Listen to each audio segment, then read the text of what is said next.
tout le monde est nerveux parce que il y a un sentiment d'insécurité et d'incertitude xam nga comme dañuy jëm élection doo xam kuy faloo ku dul falu et ça déstabilise tout le monde parce que dëkk xam nga après élection ba nga xam ne da lay wóor ne tu as 4-5 ans yoo xam ne dëkk bi xam ne fu mu jëm les tensions s'apaisent normalement mais période électorale tous les esprits se surchauffent il y a une forme de surenchère boo xam ne c'est la tradition contexte surtout que bii xam nga dafa tegle locales yi day ànd ak législatives yi présidentielles yi topp ci donc les enjeux sont tels que tout le monde est nerveux bon loolu mais ça ne doit pas empêcher xam nga man je trouve que comme xam nañ ne ñun en période électorale et préélectorale la tension monte parce que ku nekk yaa ngi wane sa bopp wane sa doole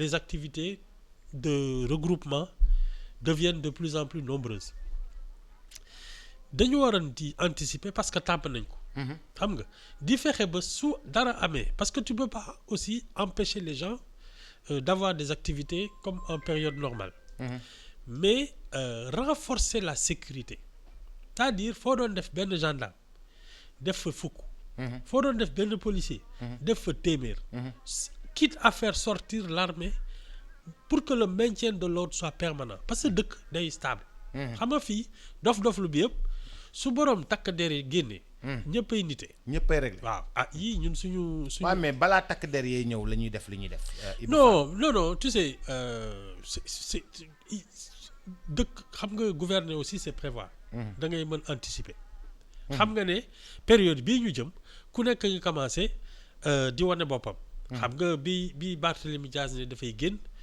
tu as vu comment on a quadrillé le pays c'est pas seulement Barthélémy Diaz qui peut faire sortir les gens c'est toute manifestation or fii bu toll nii ñëpp a nerveux dëkk bi dañuy foog ne xam nga le sentiment que xamaguñu kuy toogaat te kuy toog y a une sorte d'air de liberté lu neex waay mu def xam nga day mel ni nguur amatu fi wala amatul gouvernance mais ça c'est à l'État aussi d'anticiper et de renforcer les mesures de maintien de l'ordre ba affaire bi sedd parce que tant que élection yaa ngi fi les gens seront extrêmement nerveux d'abord la violence verbale elle a commencé depuis très longtemps et elle s'accompagne toujours de violence physique mais nag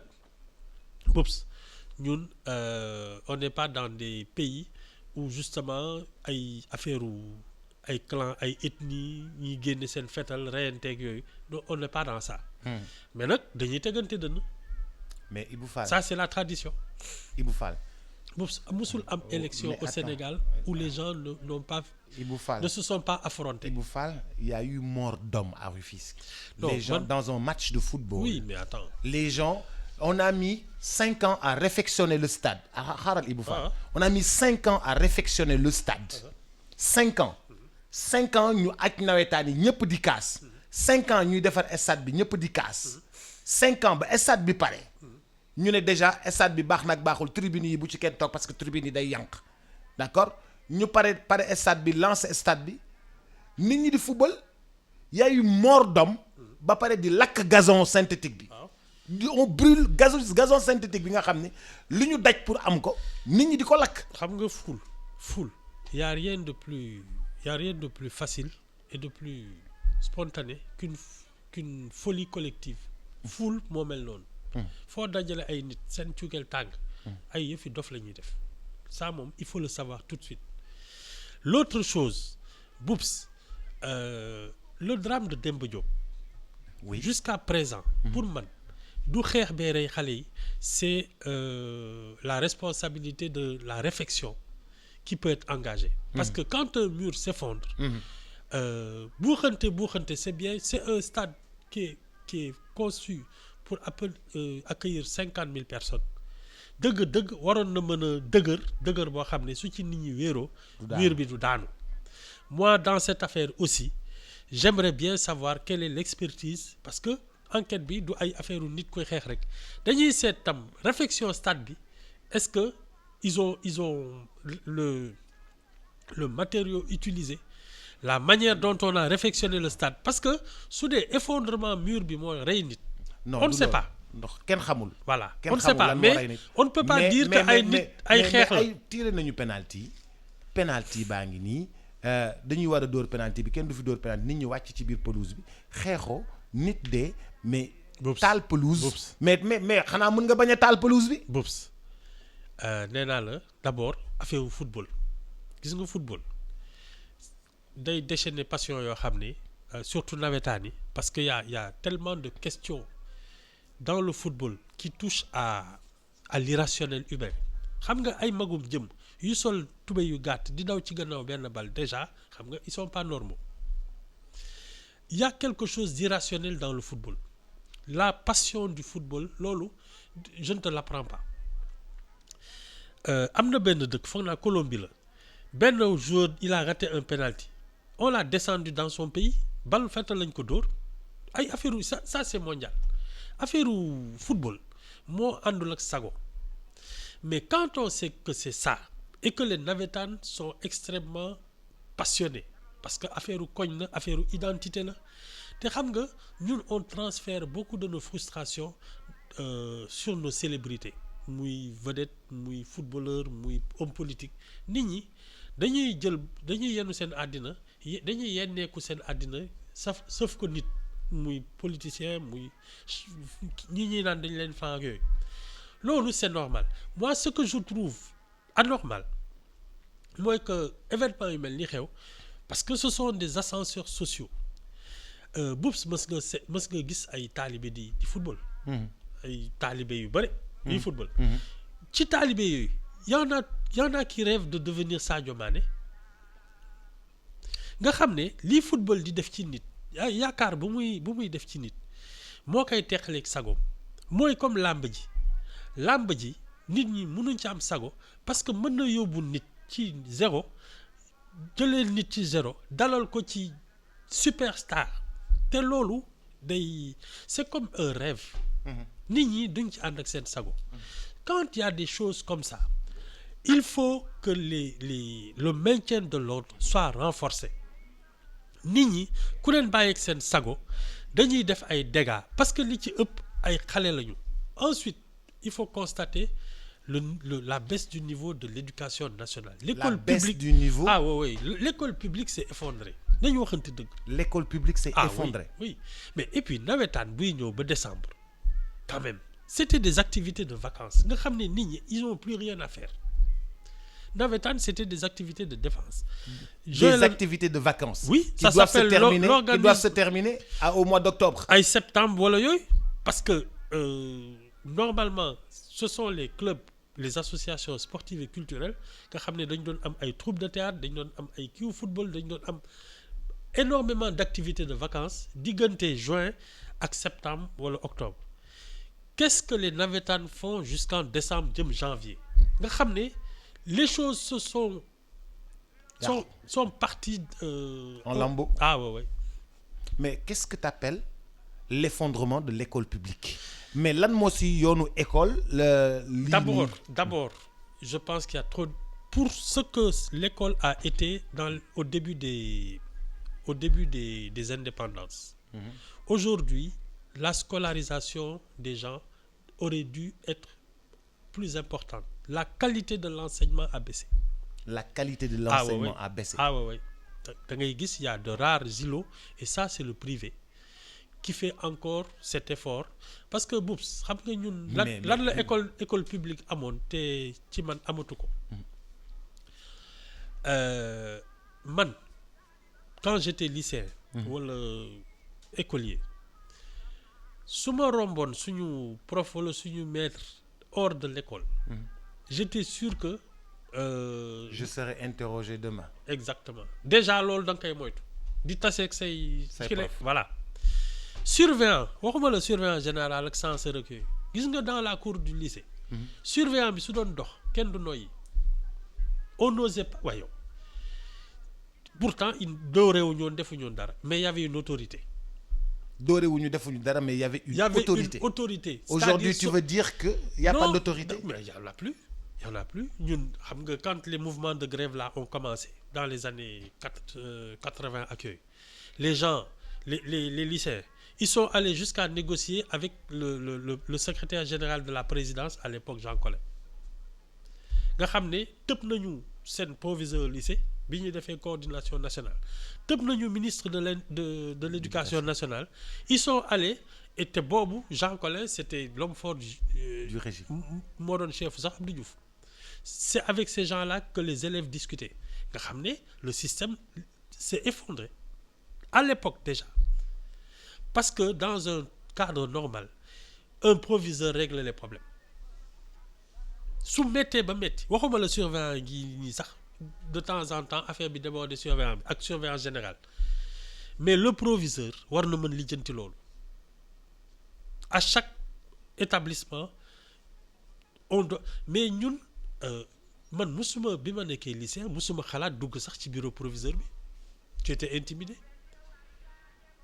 tu n'osais même pas penser que di nga suñ la nee wuyul surveillance sa àddina day tukki et pourtant c'était pas forcément pour te donner de mauvaises nouvelles mais fii ban lycéen moo faale surveillant wala profam nga xam ne maintenant ay dañuy ngoroo sax ak di defi waay déet waay bul ma font yow xam nga li xew ci dëkk déet waay Ibou bul yàgg foofu déet waay mais Ibou yow pour yow jàng bi dafa waroon obligatoire non seulement ndax nit yi comportement yi nga xam ne moom la ñu am oui parce que l'internat à l'époque il y avait l'internat tu sais dans les classes là moi je me souviens dans nos classes les 10 premiers sur les 10 premiers les 9 ou les 8 étaient de l'internat parce que ñoom dañuy jóge fu sori benn ils ne faisaient que ça c'est-à-dire jàng la ñuy def danañ leen réglé woon dañu am seen tenue am heure yu ñuy ndékki am heure yu ñuy añ am heure yu ñuy reer am heure étude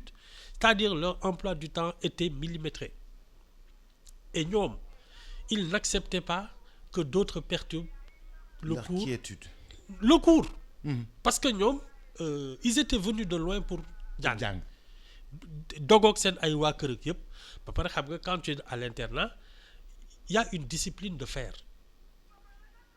et ça il l'imposait à tout le monde c'est-à-dire ñun aujourd'hui il y a plus ce noyau dur qui impose c'est-à-dire qui tire vers le haut toute la classe parce que xam nga dans mais Ibou c'est que beneen jamono nga nekk fii xale yëpp dañuy yore téléphone bi ci biir classe bi di mais justement ci ngay xam ne nag il y a plus d'autorité c'est tout parce que quand l'école s'est effondrée et ça c'est dans les années 80 après le départ de Senghor ci la ñuy am ay on a supprimé dañu ne que on dépensait trop pour l'éducation nationale supprimer ay internats ut ay classes double fii débaptiser fii def ay kenn xamul l'école s'est effondrée parce qu'elle a perdu son identité on n'a plus mis assez de moyens c'est pourquoi on trouve les professeurs dans les partis politiques c'est pourquoi on trouve des professeurs ministres c'est pourquoi on trouve sur les plateaux de télévision les enseignants ils sont tous les enseignants sont sur les plateaux de télévision xam nga lu tax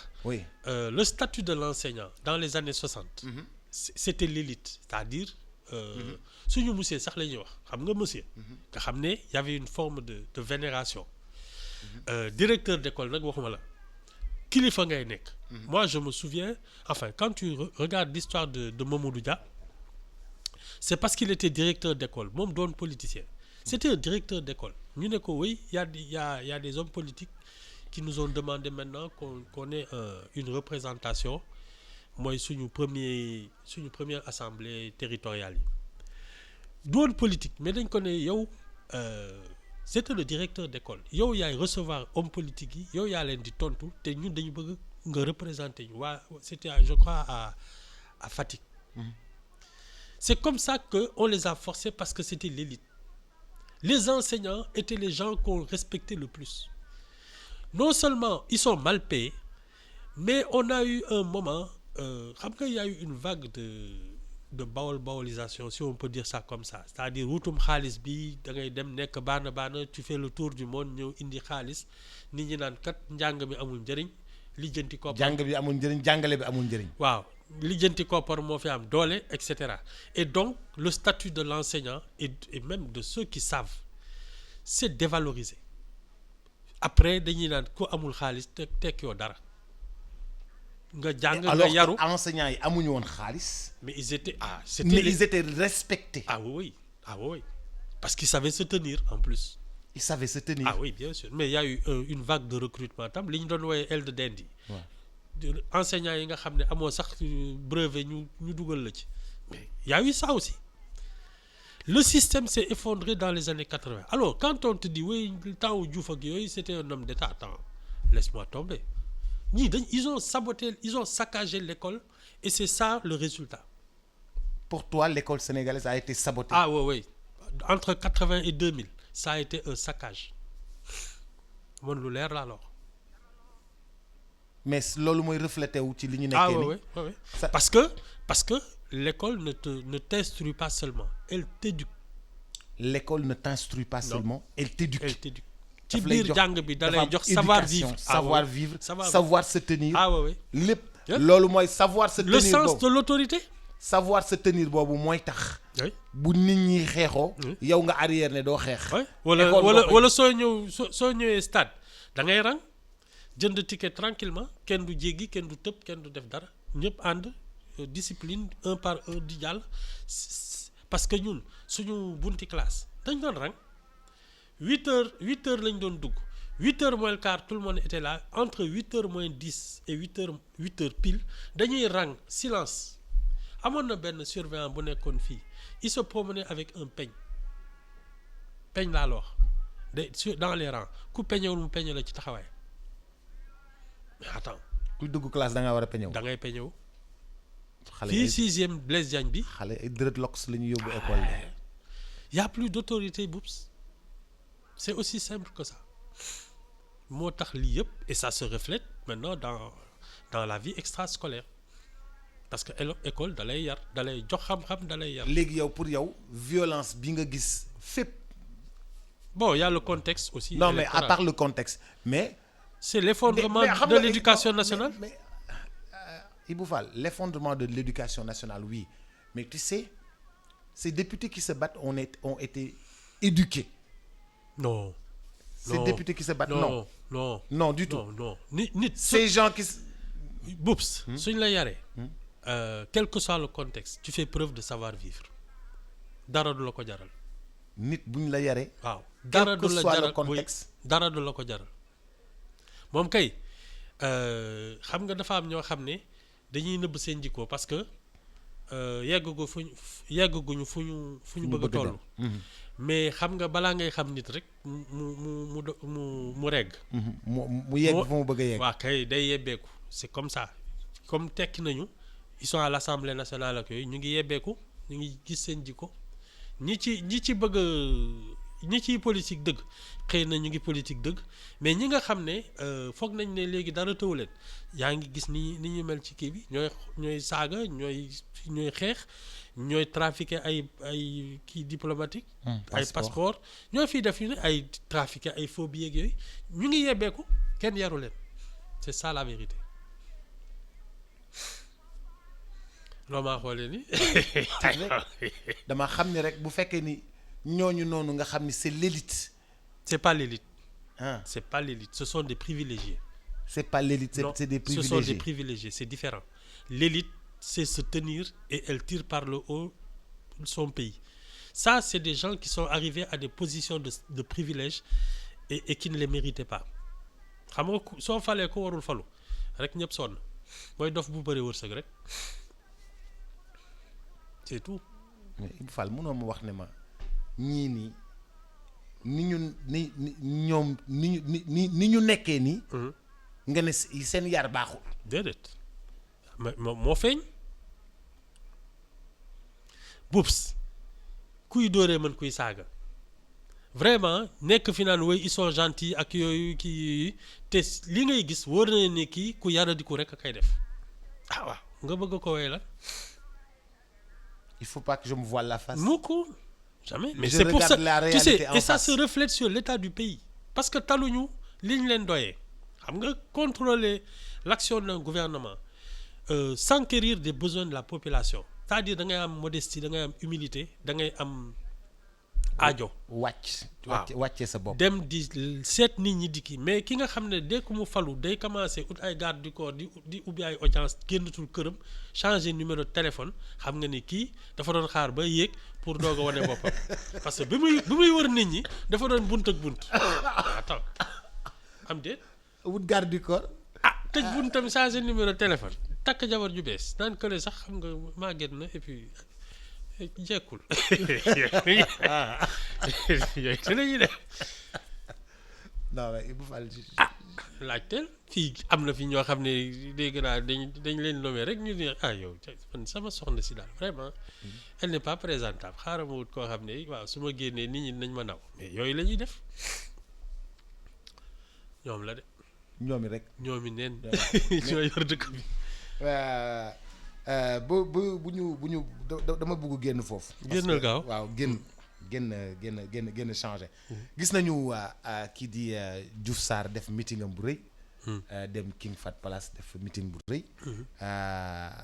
wax décliner ay ambition mais wax ñu li nga xam ne moom lañ nar a def loolu la bëgg a def.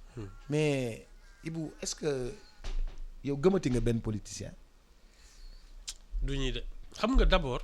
King Fahd Palace pour man c'est pas un lieu de meeting xam nga déjà yegg fa ak ni ñu koy organiser c'est déjà de la manipulation pour te dire. mais la politique c'est de la manipulation. Oui, mais il faut manipuler les gens de manière qu'ils ne sachent pas que tu les manipules.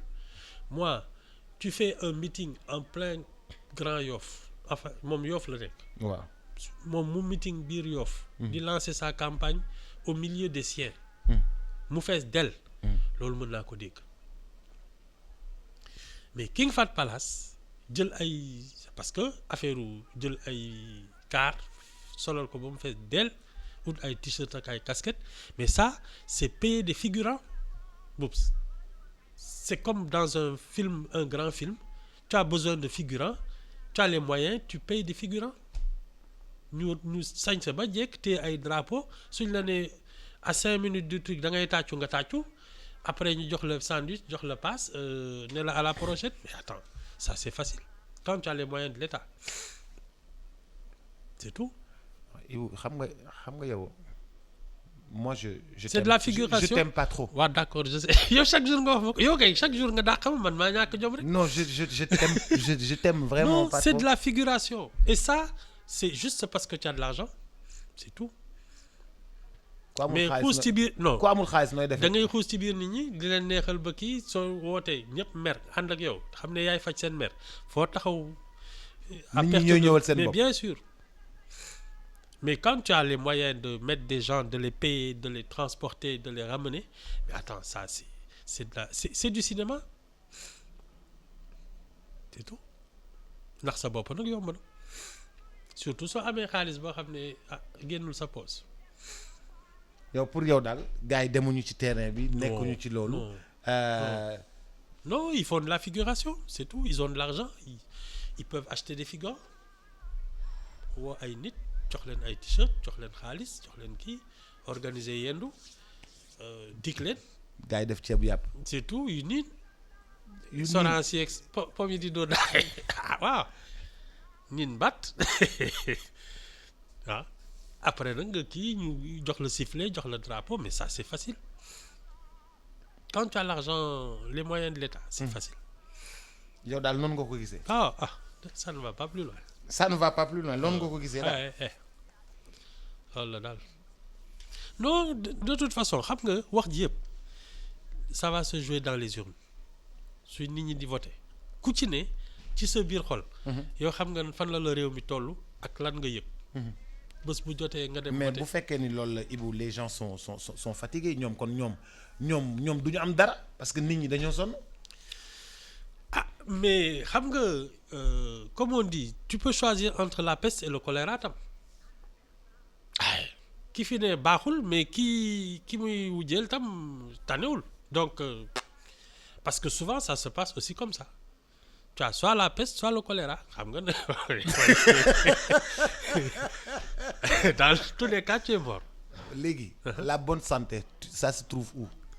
mais c'est dans le mode d'abord je pense que l'autorisation des partis politiques, ça c'est clair, et le mode électoral. yow pour yow benn baaxu ci mais Ibou t'es anarchiste. Non, au contraire. Si t'es anarchiste, au contraire, man, je suis pour. Ibou yow amul dara benn baaxu ci. Non, mais je suis pour. ni ñuy defee parti politique baaxul. Non. ni ñuy voté baaxul. Non. ñi ñuy tànnee baaxul. Non. ñi ñuy tànn segguñu leen. nee nga ma segguñu leen. Waaw mais looloo tax segguñu leen. mais c'est pour cela que ce pays, parce que Boubs, c'est un pays d'excellence. Je suis convaincu que c'est un pays qui a les enfants pour le mener vers les plus hauts sommets. Mais quand tu laisses parce qu'il n'y a pas d'organisation rigoureuse du mode électoral, de la création de partis politiques. Et donc, ñi nga xam ne ñoo gën a sonn parce que amuñu compétence amuñu dara, c'est eux qui vont se bousculer fi gën a yomb. Si c'était difficile de faire de la politique, élite bi moo koy def. Et la politique est un art extrêmement difficile et sensible parce que ça engage toute une nation. Mais tu laisses des analphabètes et des ignares, des gens sans éducation, être des leaders politiques. Mais attends, tu t'attends à quoi? Regarde l'état de ce pays. Il reflète justement notre mode de sélection c'est plus une élite, ce sont des privilégiés. Et ça, c'est différent. ñu toog ñetti fan du ñu am oto. Voilà. Ce sont des privilégiés. Xam nga ñoom seen yoon nekku ci am nañ juróomi oto seen garage ak ay chauffeur. juróomi oto ak ay chauffeur ñoom seen yoon nekkul ci di grève transport. Ouais. Ah, transporteurs yi kat c'est aussi bête que ça. Xam nga fii suñu xëy li daaneel ay Sotrac su grève amee lu am ñu toj bus yi mais kan moo ko yëg? Ce sont les usagers. moo tax léegi ñu ngi ci clando yi ñu ngi ci cag-cag yi ñu ngi ci kaw sareet yi Dakar Dem Dikk ak yooyu. Mais à l'époque c'était une vraie société de transport qui marchait. Mais chaque fois qu'il y a eu des événements, on a bousillé une bonne partie du parc automobile. Et après c'est ñun suñu bopp ñun ñooy perte. Ah ñoo koy yëkkay. ña ca des ña ngeek ay juróomi oto. waaw ñeent fukki oto. seen biir kër. waaw c'est ça le drame. ñu ñooy tooñ suñu bopp rek. Mais on est dans un cercle vicieux boo xam ne kenn du ci génn quoi naruñu ci génn quoi. li koy faj de duñu neex. Mais Ibou Fall chaque jour da nga may wax loolu. Ah baax na. chaque jour da li koy faj. ah. du ñu neex. Ça je le pressens. Parce que on ne peut plus continuer comme ça. chaque jour da nga may wax loolu Ibou Fall lan ngay wax noonu. Ah. li koy faj du ñu neex. Non mais désordre bi ça ne peut plus continuer. Ah mais un match de navétane y a des morts. Ah mais enfin un mort dans la dégg nga xam ne ça ne peut plus continuer comme ça. Si à chaque match de football on doit compter des morts nga xam ne il est temps de mettre de l'ordre dans ce pays. Quand on fait de la politique on fait 14 morts. Ah waaw soo amee mal de dos rek di ko faj. Ibou non jógal dem. jógal dem jógal. mal de dos rek. Ibou jógal dem. Ibou bu ma dugal. Ah déedéet. Ibou. faj mal de dos rek y a 14 morts nga xam ne kay soo amoon leneen dëkk bee tàkk ah. Ibou. waaw d'accord. ba suba ak jàmm. waaw d'accord. Alaaji Ibou Fall. waaw maa la invité woon. waaw d'accord. maa ngi lay gërëm. waaw wàcc na. di la sant. ba suba ak jàmm. jàmm ak jàmm mbokk yi dig daje ëllëg bu soobee yàlla ci iRadio 90.3 ak Alaaji Ibou Fall daañu ubbi ak moom suñu journal des faits divers léegi daañu àndandoo ak yéen ci xorom ci cin les rétros du mardi se souvenir de ces tubes qui ont marqué l'histoire de la musique sénégalaise et de ces classiques qui vont revenir tout à l'heure 9h58 à tout à l'heure après le bulletin d'information. Publicité sur iRadio.